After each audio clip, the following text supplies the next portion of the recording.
Hi, everybody. My name is Paige, and this is my little brother, Turner.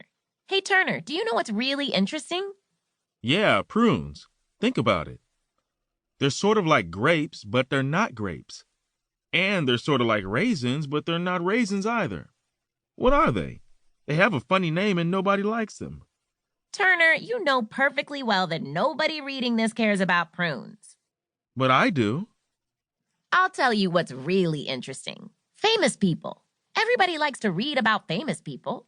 The problem is that biographies for kids always leave out the good stuff, the cool stuff. Yeah, so we decided to learn about famous people and write about them. But we leave out all the boring junk and just include the good parts.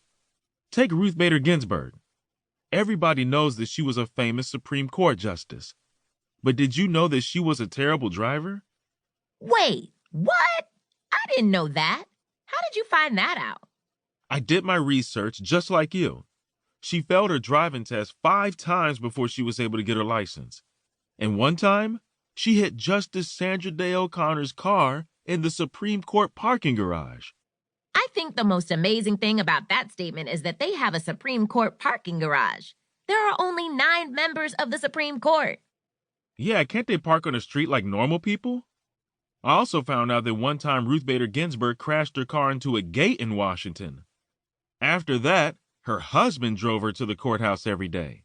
So that's the most interesting thing you found out about Ruth Bader Ginsburg? Yes, I look up stuff that's interesting to me. So I guess you didn't do a whole lot of serious research for this one, did you? No, not really. Well, I did tons of research on Ruth Bader Ginsburg. I dug up all kinds of cool facts that don't appear in other books for kids. Here's my favorite quote by her. "You can disagree without being disagreeable." That's a good one. Look at the two of us. I never disagree with you. You do too. You disagree with me all the time. I do not. You did it right there. You just proved my point. Well, let's agree to disagree. Okay. See? We agree to disagree. That proves my point. You're impossible.